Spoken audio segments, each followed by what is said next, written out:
given me an opportunity to talk about one of my favorite subjects, which is creativity and creative process. And I'm always so delighted to deliver this class, which I have been doing for 12, 13, 14 years.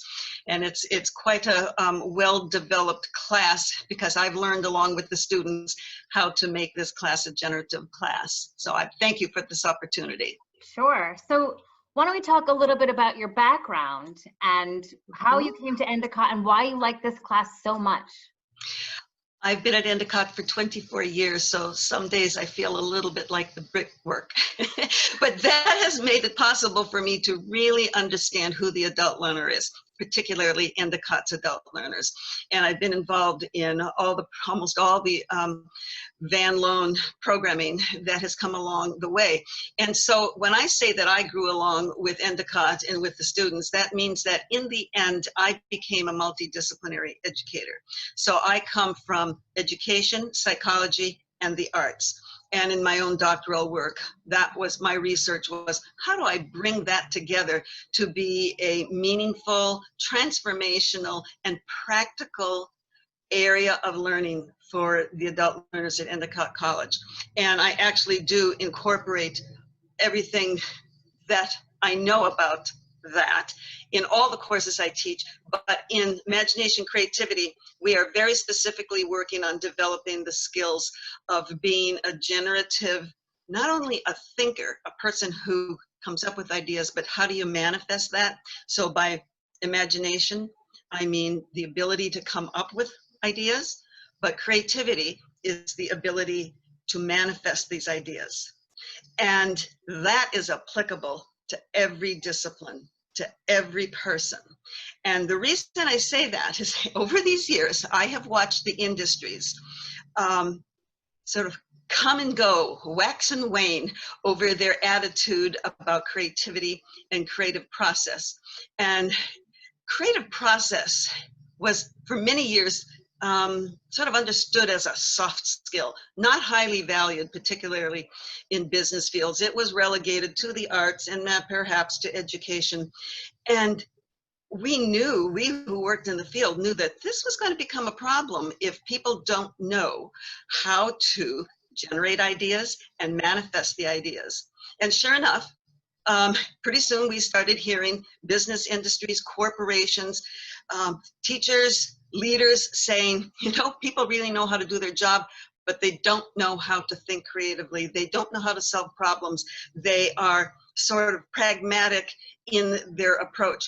And then we started seeing this big push towards creativity. So we do see that that is more highly valued now in the marketplace. So what this class does is we use the arts as a portal to explore one's own capacity to be generative that way, so that all the adult learners, no matter if you're coming from business, psychology, nursing, liberal studies, Montessori training, any of these things, that you can feel very comfortable about operating in the 21st century skills, which the globe agrees is communications, collaboration, critical thinking, and creativity.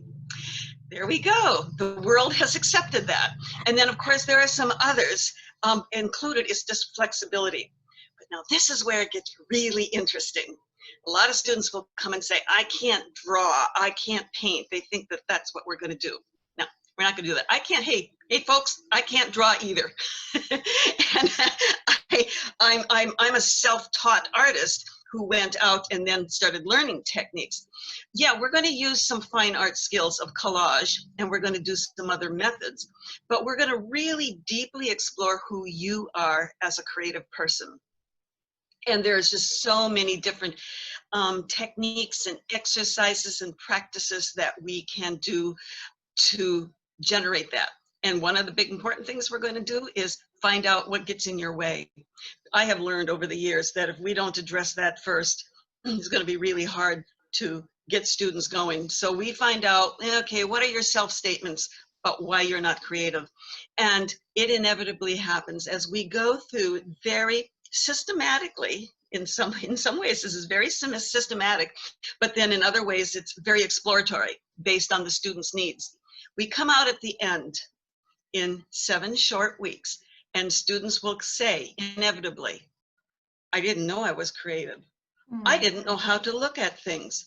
I didn't know how I got in my own way. Wow, my life is so much richer with so much more meaning. I've already started making changes in my job. I already think differently about how to approach what my task is in front of me. That's the kind of outcome that practical outcome that comes from this class. But I think there's something else that's just more intangible, and that comes from transformational learning. The the change process that happens within oneself when they're deeply, deeply engaged in their learning. And you walk in the class thinking about yourself one way, and you walk out of the class thinking of yourself another way.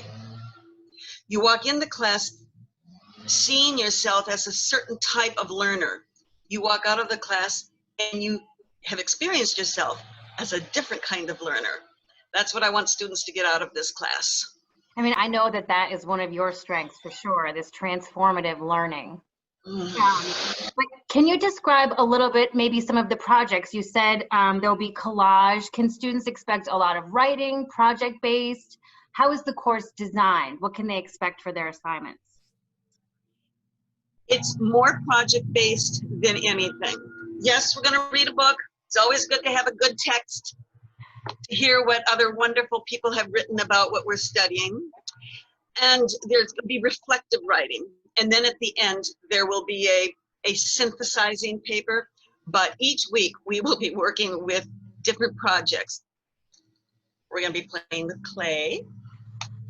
We're going to be making collages, and we're going to learn about a couple of very famous artists, Picasso, and then in the ecology, environmentalist artist Andy Goldsworthy, and playing around with some of those styles of art.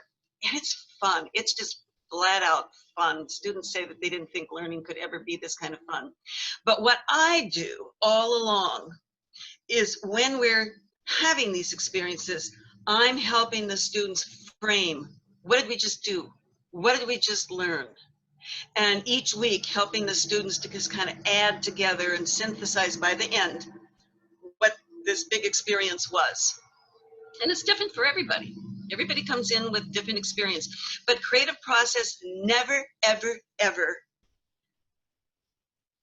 finishes an ending. So when I say this class is available to anybody, don't be put off by the fact that it is a 400 number. By no means.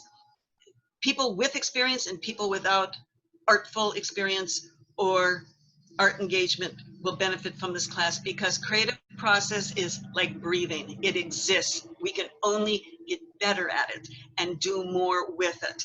So I actually love a class where students come in and they have a broad range of experience. And I really love a class that has some students in who almost is challenging me and saying, I'm not creative.